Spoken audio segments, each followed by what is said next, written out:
Good morning and welcome to FSC Fieldwork Live 2020. You're joining me here today for a live session on the weather and climate. I've been informed that we've got people from all over the world joining us here today. So we've got people from India, Spain, Canada, Thailand, Guernsey, and lots of people from the UK. So welcome to you all.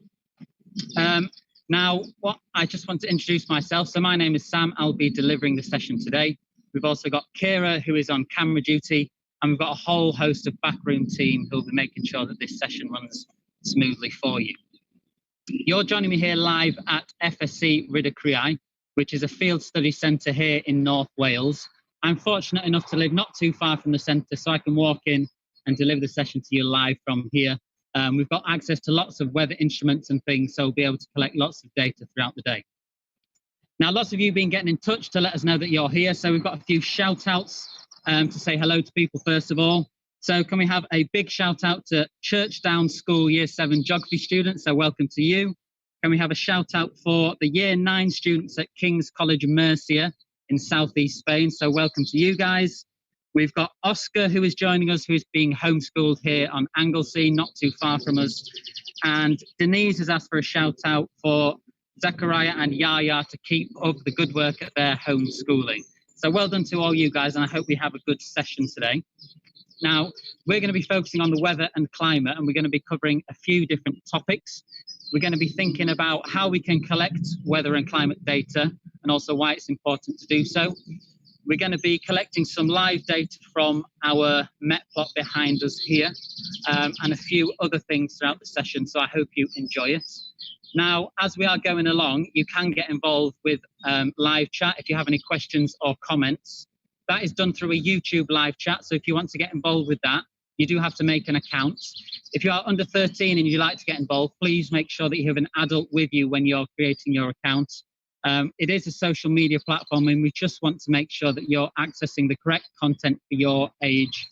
Any questions and comments you do have, we have Dave and Dan back sort of in the back room who'll be trying to answer those questions. I've also been given some pre-submitted questions which I will answer towards the end of the session. So that's all for making sort of any instructional things that you need to know. We're now going to move on to the actual content of the main session. So the first thing we're going to think about are those two terms, the weather and the climate. So there is a bit of a difference between the two terms. Firstly, we'll look at the word weather. So the weather is sort of the present conditions you have at the time. So if you guys were to look out of the window where you are now, you might be able to see that it's sunny like it is here. It might be rainy, it might be very windy, and they are all weather conditions. Now, the weather is quite easy to measure. You can do that via a lot of instruments. You could look at rainfall, you could look at wind speed, and we'll be collecting a few of those sets of data later on in the session. It's also quite easy to forecast and predict what the weather is going to be like in the future.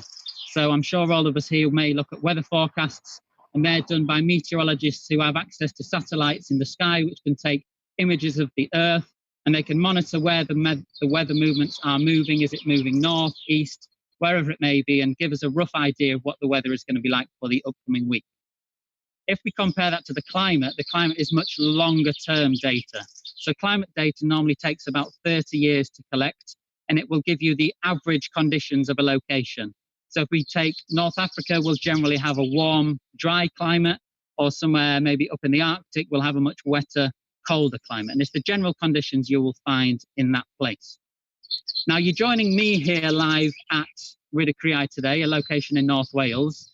What we are going to do shortly is just put on a short video, which is going to show you some of the large-scale terrains and environments we have nearby. And what that will do is those terrains can shape the localized weather you have in certain areas. So you may have sort of rain in one area and it might be dry in the other because there's a large mountain ridge in between, and the weather can be very localized and very changeable in sort of close proximity. So we'll just put on that short video now, and I'll just talk over it as it goes through. So hopefully what you should be able to see is this is some drone footage, and the video will start here at the center and it will move over to a few other locations as we go. So there should be a shot of the center, and it will then move back into the Conway Valley. Now, the Conway Valley is a large glacial valley that was formed a long time ago, and it has the Avon Conway flowing through it. And you might be able to see some villages, Llanrwst and other villages further on down in the valley. We should then move over to the coast shortly. So you might be able to see that we've got Harlech, which is a sand dune ecosystem by the coast. And we also have Cricket there. And you can see in the backdrop of the coastline, we have all of those mountains, and you should be able to see Snowdon being pointed out there. We then move closer towards the mountains, so you might be able to see a big glacial valley again there. And we've got these big mountain ridges, with Snowdon being the highest mountain in England and Wales at 1,085 meters. And these will really have an effect on the localized weather conditions from one place to the next. It might be warm and sunny in one valley, and then as you move over these big structures, it's going to be rainier and colder. Okay, so we're going to talk over how those things actually impact the weather now.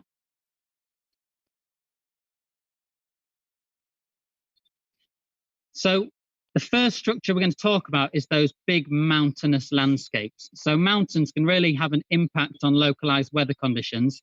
And the main way they're going to do that is by changing the amount of precipitation that one area receives compared to another. So what I'm going to do is just do a short diagram here on a whiteboard and talk over how this process works. Okay, so the process we're going to go over is something called relief rainfall, or the orographic effect. And it tells us how precipitation can change from one area to the next due to a large mountain being in the way. So if we imagine we have a small village over here and a small village over here, you'll have to bear with me, my artist skills aren't the best. But then we have our big mountain ridge in between there. And this side, this is where the wind is going to be blowing in. So this side of the mountain is called the windward side of the mountain, and the air is going to hit this side of the mountain, and it has no option. It can't go through the mountain, it can't go around, so it's got no option but to try and go over the top of the mountain like this. And what happens as this air is forced upwards is the temperatures will start to drop as the altitude gets higher. And what will happen to that air is it will start to condense and get thicker, and water vapor will start to form. So you'll start to get your clouds forming like this. And once it gets to a point, the air cannot hold that moisture any longer. It's going to release that water vapor as precipitation there. So this side of the mountain, on the windward side, will experience a lot of precipitation as that air starts to cool down. The air then may move over the peak of the mountain, okay, and the clouds could be on this side. You may still get clouds forming, but they are going to be much drier, and there's going to be less rain forming on this side of the mountain because it's released all of the precipitation over here. So this small village here, this will experience something called the Rainshadow Effect, whereby they're sort of in the shadow of the mountain. They're now on the leeward side of the mountain, the side that is sort of protected from the winds, and they're going to experience much less rainfall here than this side would do over here. So that whole process is relief rainfall, okay? So that's how mountains are going to affect the localized weather conditions. We now saw from the video that we're also quite near the coast here. So by the sea, coastal settlements may also experience different weather conditions to areas further inland. And again, we'll do a bit of a diagram to talk through why that is, how the coastal areas may experience maybe cooler, wetter temperatures than inland. Okay, so if we imagine this is our sea and this is our land here, again, we've got our lovely little village there. As the sea is such a large object, it takes much longer to warm up and it takes much longer to cool down. So the temperature fluctuations experienced within the sea are much less than that on land. So let's imagine it's the summertime. In the summer, the land is going to be quite warm and the sea is going to feel a lot cooler. So washing off the sea, blowing off, you will get a very cool sea breeze, okay? And when that cool air hits the warm air on land, what is going to happen is the warm air is going to be forced upwards, okay? Because it's much lighter than cold air. The warm air will be forced upwards, and similar to that relief rainfall effect, as air is pushed up, it's going to condense and start to get temperatures start to get much cooler. And again, you're going to get your clouds forming. And again, at one point when it's cold enough and they cannot hold that water vapor anymore, you're going to receive more rainfall here at a coastal area than you would further inland. The clouds then may blow further inland, okay, but they will already have released all of their rainfall. So the inland settlements are going to receive less rainfall than the coastal areas. The coastal areas will also feel a bit cooler because that cold breeze blowing off the sea. Okay, so that's sort of the large scale. That's the large scale terrains that may impact weather conditions. Where we are here today in Betws-y-Coed, we do experience a bit of that rain shadow effect. Okay, so the mountains are further that way and we don't really get as much rain as the mountain ridges do. We're not so close to the coast that the coastal breeze is going to have an effect, but it's sort of within range, maybe about half an hour that way. So the weather conditions here today, they're quite nice really. It's fairly warm, clear blue skies, very calm. If we think about the general climate that we have here in North Wales, that is probably not an accurate representation of what it's normally like. Normally here it's much wetter, we receive a lot of rainfall, and it's generally a lot cooler than the rest of the country. Now, if we take Betws-y-Coed as an example, that's about a kilometre down the road. We experience just over 1,000 millimetres of rainfall per year. And if you compare that to, let's say, London, London experiences only 600 millimetres of rain per year. So there's a big difference there. If we take into account those mountain ridges receiving more rainfall, we have a mountain ridge about 20 kilometres in that direction called Crib Goch. Now, Crib Goch is the wettest place in the UK, and in 1 year, the year of its highest rainfall, it received 4,635 millimetres of rain in a single year. And that is a huge amount, and that's only 20 kilometres that way, and it's had over 4 times more rain than us. So you can see that that relief rainfall is having an impact here. It's also generally a lot cooler here. It's on average about 2 to 3 degrees cooler throughout the year than in London. In London, on some particularly hot days, it's going to feel a lot warmer there than here. And the reasoning behind that is because it's an urban area, those sort of concrete surfaces, they're going to radiate and reflect a lot more of the sunlight and the heat into the city. Whereas here, in a much more rural landscape, we've got more grassland, we've got more woodlands, that all absorbs the heat. So the average climate here is generally much cooler than experienced in other places. So I'm just going to check that we've said everything we need to mention about that. Cool. So we'll move on to the next section. We're going to think about what data we can actually collect ourselves and why it is important to do so. So weather data that you can collect daily might include things like rainfall. You might have a rainfall gauge that can collect that rain. You might be able to collect the wind speed using a wind vane or other pieces of equipment. You might be able to collect information on the sunlight. There's a whole host of things that you can collect data on, and it's quite easy to do so, and we'll be doing plenty of that later. But it's important to think about why we're going to collect that before we actually go ahead and collect it. So it's very important to collect that weather data for a few reasons. First of all, thinking about weather forecasting. It's quite useful for you and I to know what the weather is going to be like in the upcoming week. Are we going to be able to have our barbecue on Friday night? Or is it going to be a complete washout with lots of rain so that we can't really do any activities? Okay, it's important for us to know. It's also very important for particular locations. So if there's a lot of rainfall forecast in one particular spot, and maybe there's a river nearby or whatever it may be, if those water levels in the river are going to rise and potentially cause flooding, local villages nearby the river will want to know that and be aware of that. So the government may send out weather warnings to say there's going to be an increase in flooding, or if you're nearby the coast, they may say there's a big storm coming in, so there's going to be large waves, and people need to be made aware of those potential risks that are up and coming, so they need to know about the weather forecast so that they can warn people. It's also quite important to look at general trends. So we collect weather data daily here, and we submit that to the Met Office Weather Observation website. And we've been collecting that data for a long time, and we try to add to that. So we've got a long-term data set which we can look at whether there's any general trends. Is the climate changing? Is there more rainfall? Whatever it may be. But it's good to know and be able to interpret that climate data. Now, the general trend that is happening around the world today is that there is climate change, and generally the temperature is getting warmer and warmer. Hopefully you should be able to see on the screen now just an image that shows how the temperature fluctuations are changing. So hopefully, as you can see, the temperature generally increases, and related to that, you can see that the number of natural disasters also increases. So with this global temperature increase, we're getting more natural disasters. They're also becoming much more powerful, okay, and they're causing lots of damage. So things like floods, earthquakes, storms, they're all causing a lot of damage. And hopefully we may be able to see another image now.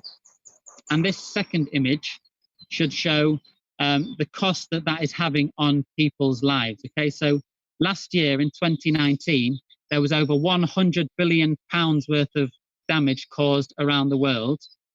And that was all because of these natural disasters. So if we think back to the floods that we had in the UK earlier this year, there was also the terrible bushfires in Australia, followed by heavy rain. Okay, and that is going to have a lot of impact. Okay, people's livelihoods, businesses, homes, they're going to be destroyed. People's lives are also very unfortunately lost. And these natural disasters becoming more frequent is going to have a big impact on the world that we see today.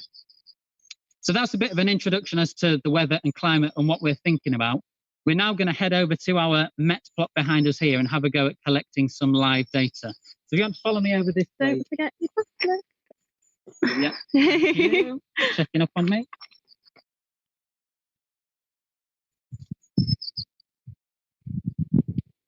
So first thing we're going to do is we should just have some more shout outs for you guys here, just letting us know that you are around and tuning in today.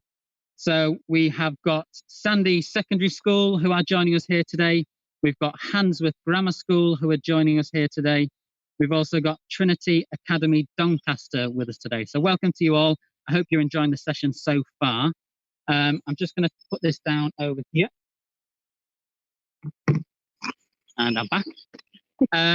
Hopefully you guys may have access to our pre-resource pack as well. Okay, so that looks, I'm sure if you can see it, a bit like this.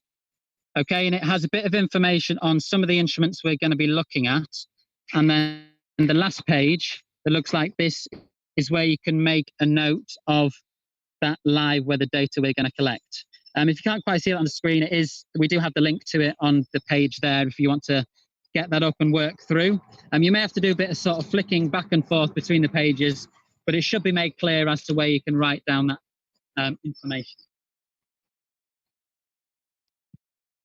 So we're going to start with our first piece of equipment here. This is something called a Stevenson Screen. Now, essentially what this is a container that has some digital instruments, thermometers, etc.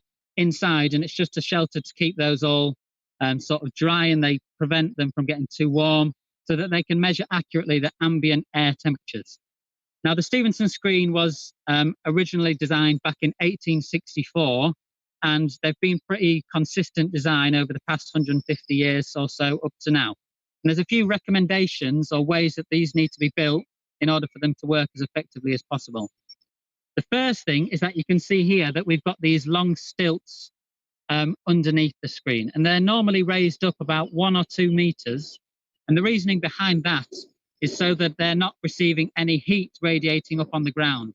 So we talked about that concrete reflects and radiates heat upwards. Okay, if the screen was on the floor there, all the thermometers and instruments inside would probably get a warmer reading than what it is actually like. So they're generally raised up. They're also generally painted.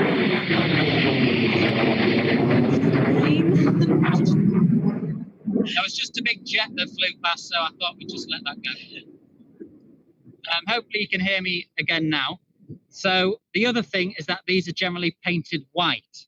And the reasoning again behind that is white is a colour that will reflect the heat. Okay, so I can feel that this is quite cold. Whereas black, if we take this gilet as an example, that is much warmer because it absorbs the heat. So they'll generally be painted white.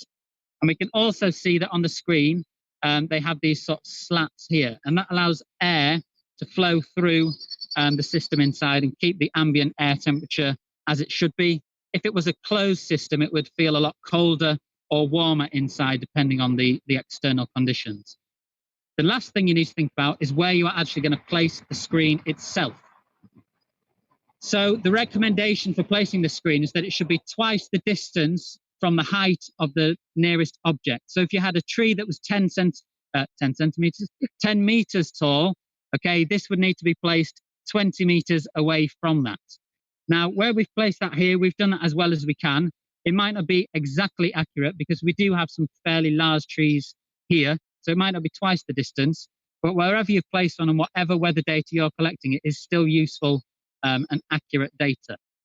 So we'll move round to the front, and we'll have a look inside the screen and talk about some of the data that can be collected there.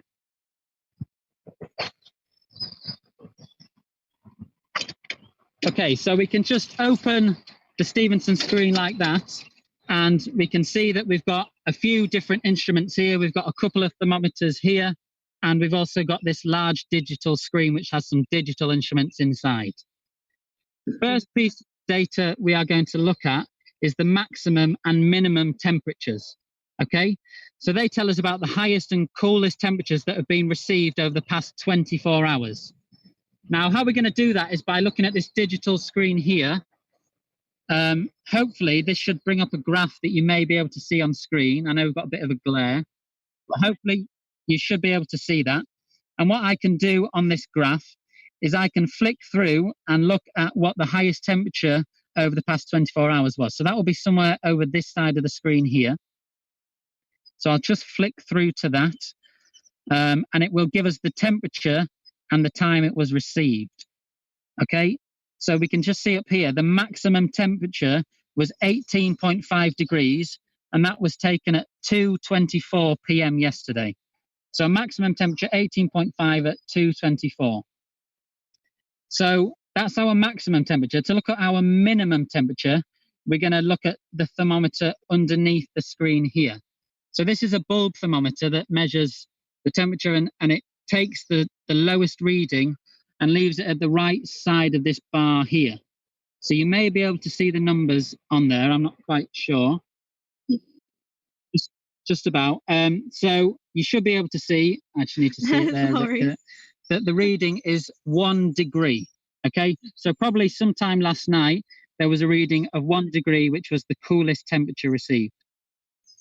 Now, we've got the big difference between the minimum temperature and the maximum temperature. So the coldest was 1 and the maximum was 18.5.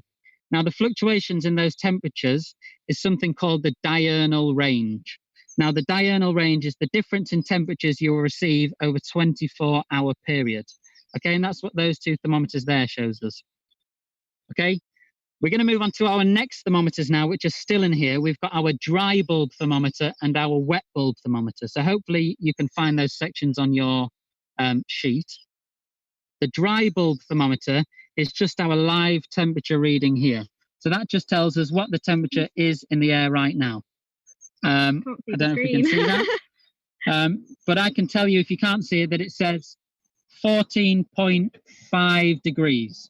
So the temperature right now is 14.5 degrees.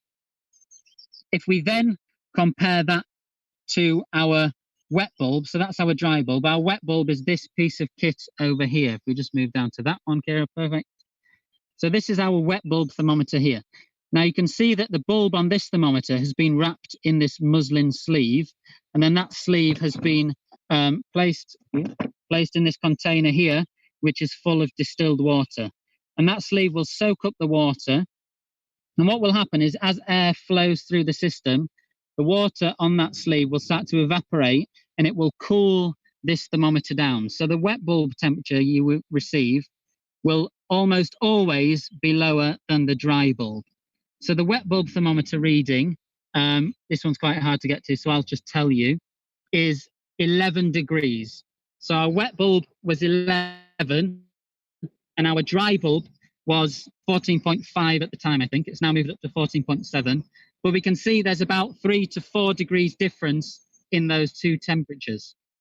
And that's because we're getting the evaporation happening down here, which is cooling down the wet bulb thermometer. And the reason we have that thermometer is because it also takes into account the humidity of the air. So I said that most of the time you'll get different temperature readings between these two. The only time you would get the same temperature reading is when the humidity in the air is 100%. Now, as the air is already fully saturated at 100%, it means that no water can further evaporate off this sleeve.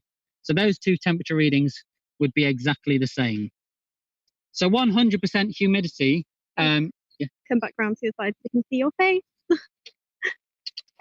100% humidity is when, if you imagine you're maybe somewhere in the jungle or the rainforest, they often experience really high humidity levels. If it was 100% humid, your body would feel a lot hotter than in a drier area. The reason behind that is when it's really warm, your body will start to sweat. And as those beads of sweat evaporate off your skin, you will start to cool down. In those really warm, humid climates, as you start to sweat, if it's 100% humid, that sweat can no longer evaporate, so you feel much warmer. Okay, essentially, the air is already full of as much moisture as it can be, that no further moisture can get into the air. Now, we can actually collect the humidity data. That's not done in the Stevenson screen. That is done on this piece of kit here. Okay. Now, this is something called a hygrometer, okay? And I will just set it to the humidity reading there. So it does take a bit of time to sort of calibrate and get the correct reading as I've just turned it on. And this will give us that percentage of relative humidity within the air. So how much moisture is currently in the air. So if you just hold that there and show them what that value is. So let's just say it's 53%. So our humidity reading today is 53%. Now that's quite a low number. And if we think back to the wet bulb and the dry bulb temperatures, there was quite a big difference. The lower this relative humidity number is, the bigger the difference you will get in those two temperatures, because that wet bulb is cooling down a lot more. Okay, so there are our first few bits of equipment that we've made a few notes on. So maximum and minimum temperature, dry bulb and wet bulb thermometer, and the hygrometer here. So hopefully you got a bit of information down about those. We're going to move over this way to some other thermometers we have, which are down on the ground over here. So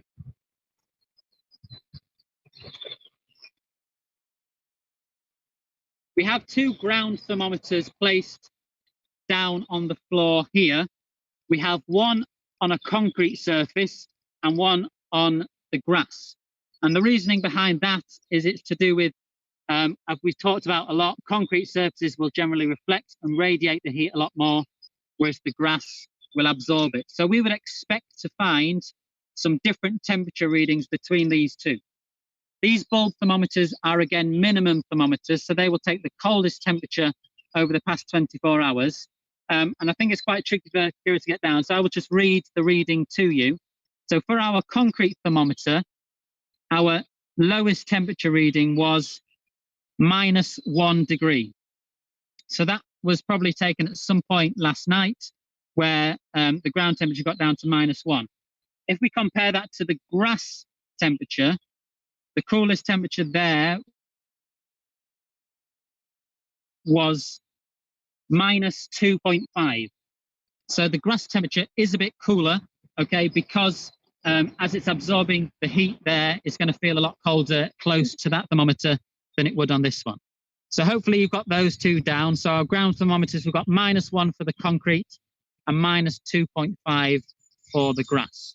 We then have one last thermometer, which is placed underground. So we have an underground thermometer here. We have a 30 centimeter plastic tube that has been dug in underground, and the thermometer is placed inside that. The reason we've got one underground is because underground temperatures are much more stable than they are above ground. Okay, it's not as exposed to the sunlight or the wind, so the temperature fluctuations are a lot less than that of above ground. If you dig deep down, okay, really deep, the temperatures will start to get really hot. And that's because of something called geothermal energy. And this is energy that is created underground, normally within rocks, etc. And that energy is quite useful and harnessed by humans in a variety of different ways. So it could be in large power stations, or it could just be in individual buildings. One of the other field study centres, similar to this one here down in Devon, called Slapton Lee, that is able to harness that geothermal energy. Now, the way it does that is through something called a ground source heat pump. So they have 3 holes that are dug roughly 100 meters down into the ground, and they bring that heat energy up. And what they use that for is to actually heat their buildings. So they have some underfloor heating which is powered by that geothermal energy. So quite a useful resource if you can get access to it. This is only 30 centimeters, so we're not expecting any crazy readings, but we'll take that temperature reading now. So our underground thermometer reading is 10 degrees.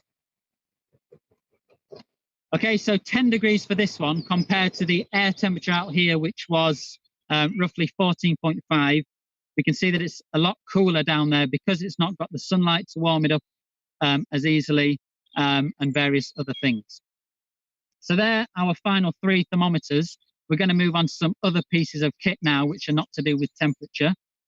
So we'll move over this way to some more kit.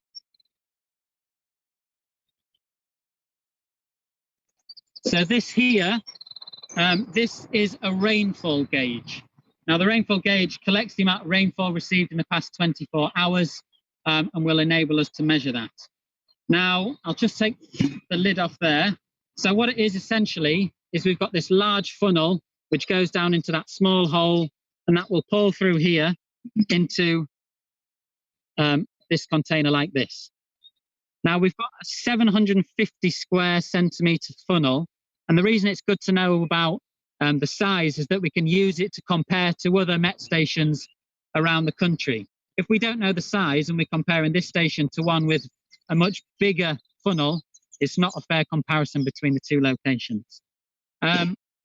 So I can see that in here there is no rainfall. So there's been no rainfall over the past 24 hours. If there was some rain in this, what I would do is I would just pour it into a small beaker like this, and then I could just read off the amount of millimeters of rain that had happened in the past 24 hours. But unfortunately for us, there's not, well, probably more fortunately actually, but there's been no rain. So I will leave that. I'll leave that Nice down try, there. you did it. We then have another piece of kit we can look at. This is something called an anemometer. Now this measures our wind speed. So if I just turn that on, hopefully you can see on the digital screen a reading there. It's probably going to say 0 at the minute. And we have this fan here. And as the wind goes through this fan, that wind reading will increase. If I blow on here, we should see that this will change up and down. You might not be able to read it, but this wind speed will increase. And the wind speed is measured in meters per second. So if I hold it up and see if we actually get a reading up here, we don't get anything because it's so calm today. But it might be 5 meters per second, it might be 2, whatever it may be, you could make a note of the wind speed. I'll just turn that off, put that down here. So that is all our pieces of kit that we're going to talk through, and hopefully you've been able to make a note of in your booklet. We do have a few more, and these are all activities that we would like you guys to get involved with at home. So we're not expecting you to do that now in the session, but what we do want is for you guys to maybe have a go, and we can collect all this data information from around the world, and that will all be sent into us, and we could then have a look at seeing and comparing that data from around the world. And it might be quite interesting to look at. So we've got these few bits of kit here which I will talk through. I'm just going to grab the tablet. Where's the tablet? Here. No. Hiding from me. So there is a link that you guys will have access to. If I let you hold that so you can see it without blinding yourself in the sunlight. I can't see the screen. You may be able to see that, you might not, but there is a link on the resource pack which you can go to, and essentially what it is you can record the location of where you're taking your reading from. We'd like the date and time, and then a few different parameters, so rainfall, cloud cover, wind speed, wind direction, and I'll talk through how you can do all of those now. I don't know if you managed to see any of that, but the link is there for you guys to look at. So the first one is the rainfall. So we're not expecting you to have your own rain gauge like we do with this official one here. There is some information in the pack of how you can make a rainfall gauge similar to this. So this was just a 2-litre bottle. We cut the top off, and this is used as our funnel. We then filmed the bottom of the bottle here with PVA glue and left it on a level surface so that you get a level sort of bit at the bottom rather than the knobbly bits on the bottle. If it then rained overnight, it would funnel in and the rainfall would build up and up, and you could read that just using a ruler to see how many millimeters of rain have fallen. Okay, so you could either do that sort of at 10 o'clock in the morning for the next week, or you could just do it once. Whatever you guys can do is going to be really useful information for us to have. So please do get involved. We then have the wind speed. So again, I'm not expecting you guys to have an anemometer at home. You can use a scale called the Beaufort Scale. Now, the Beaufort Scale just uses visual clues to determine how strong the wind is. So it's a scale from 0 to 12. And how the Beaufort Scale is used is you would look up at the top of a tree, and from that you would be able to determine how strong the wind is. So 0 would be a reading of there is no movement whatsoever, and 12 would be a reading of it's blowing really strongly, branches are falling off, etc.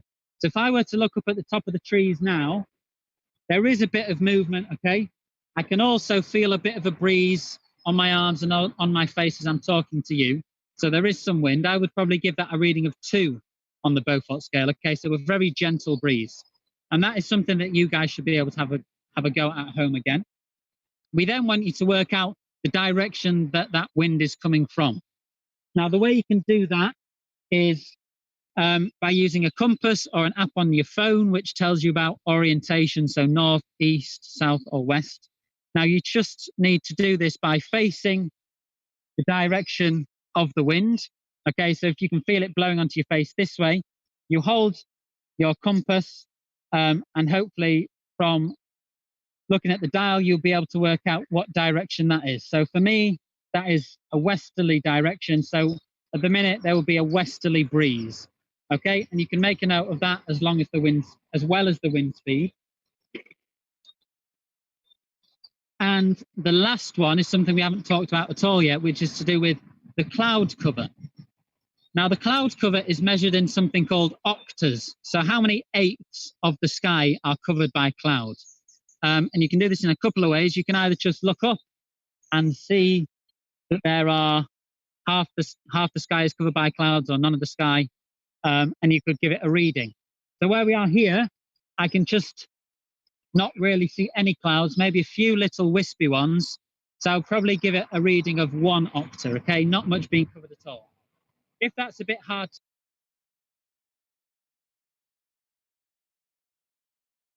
so if I just give that to Kira to hold, okay, all this is a mirror that is pointing up at the sky, and it's been split into eighths. So if there was some clouds in the sky, however many sections were covered, that would be your amount of octas. Unfortunately, we can't see any here at the minute, so we would still say that that is 0 octas. But imagine if that one was covered by cloud, okay, that would be 1 octa, etc. So that's the cloud cover. You could also think about the type of clouds. Okay, so we have some FSC guides which help us to determine the type of clouds, or you could look online to find it.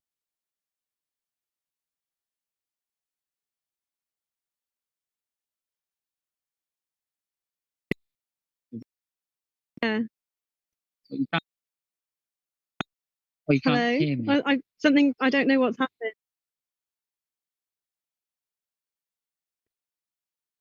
Oh, Why we've I have lost the no idea video what here. just happened then. Are we back? We're back. Sorry about that. Don't worry, perfect.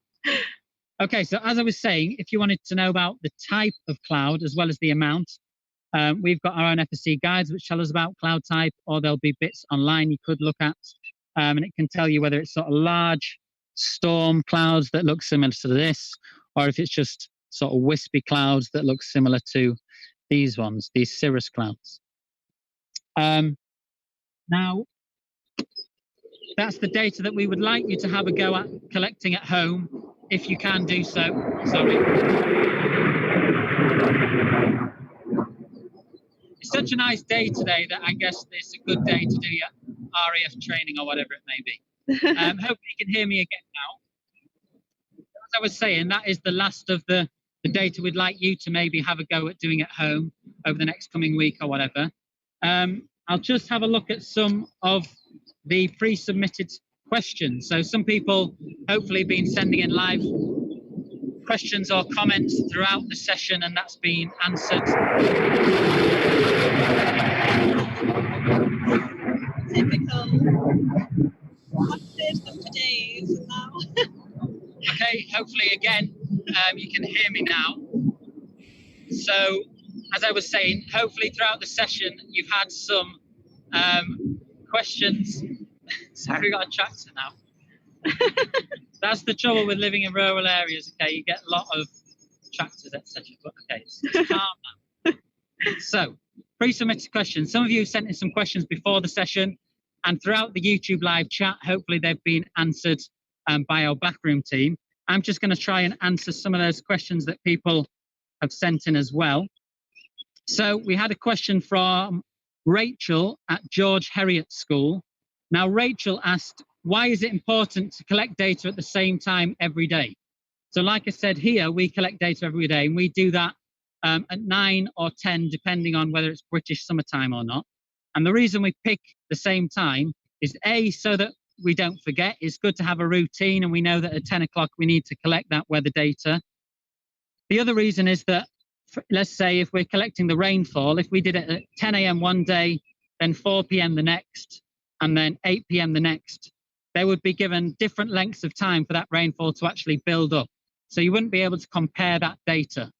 Also, at different times of day, you'll generally get warmer or colder temperatures. So we want the data to be as comparable as possible and as accurate as possible. So we try to do it at the same time every day. I hope that's answered that one. We've got a question from Rhiannon from Egglescliffe School and Sixth Form, and she has asked, what is the difference between a tornado and a hurricane? Now, these are big, large-scale, windy storm events that can happen, and the difference mainly is that hurricanes are much, much bigger events. They can be sort of thousands of miles wide, whereas a tornado is generally just going to be maybe 1 mile big max. And a tornado, you will normally see those funnels that go up to the clouds.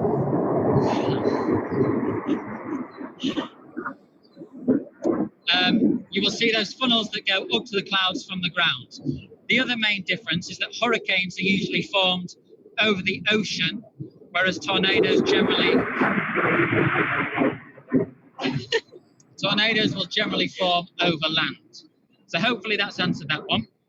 Another question here, Michael Smith from North Liverpool Academy has asked, why does it generally rain so much in the UK? Now, normally that is the case. Over the past couple of months, we haven't really had much rain here at all. But generally, why we get more rain in the UK is because we're an island, so we're surrounded by ocean. So whichever way the wind is blowing, it will be blowing into land that moist air. Okay, and that moist air, as we know, will form clouds and release precipitation. So we get a lot of rain throughout the UK. The predominant wind we get are westerly winds that are coming from the Atlantic Ocean, okay, over from America. So the northwest part of the UK, sort of up in Scotland, that will receive the most rain, whereas the southeast, after those winds have blown and the rain's already been released, the southeast will experience drier, warmer temperatures down there. So hopefully that's answered that one. We've got one last question. This is from Claire, who is a parent from Leeds. And Claire has asked, what is the weather going to be on the 28th of April as it's her birthday? So that is 1 week away from today. So the forecast should be fairly accurate for that. And I can tell you, Claire, that it is going to be slightly overcast, 15 degrees with a gentle breeze. So hopefully we might get a bit more sun than that forecast for you, and you'll be able to get outdoors on your birthday.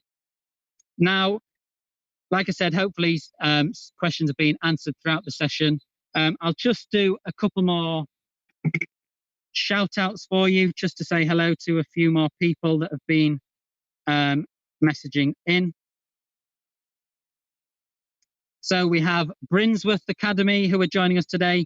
We have Bangor Academy and we have Basildon Academy. So all the Bs. Perfect. So welcome to you guys. Hopefully the session is going well for you.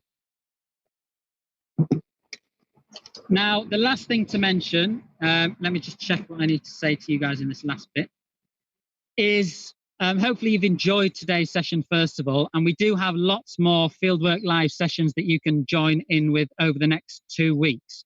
So in order for you to do that, you need to go to fieldwork.live and you can register for any more of those sessions. So we have sessions for 7 to 11, sessions for 11 to 14, 14 to 16, and 16 to 18. So a whole range of age-appropriate sessions, and we've also got a large range of topics. So we've got freshwater ecosystems, which will be with me here in the pond next week. We've got coastal studies. We've got creative exploration. We've got a whole host of things. So if you are interested in doing any more sessions, they'll be at the same time, but for the next few days over the next couple of weeks. We will also have some live webinars for teachers to join into. They start next week, I believe. And again, they're just to build on the knowledge that has been gained from this and how teachers can maybe offer up activities for students to follow up with what we've done throughout the sessions. And again, you need to register for those. So please go to fieldwork.live and sign up for any of those. And yeah, that's all. If you guys could just maybe add any comments or feedback about the session to the YouTube live chat, that would be really useful for us going forward to think about maybe how we can develop the sessions. And whether you thought it was good or what we could improve on, that would be really useful. So from me and Kira here at Ridicuri, that is all for today's session. I hope you enjoyed it and maybe see you at some other sessions over the next couple of weeks. Okay, thank you and goodbye. Bye. Bye.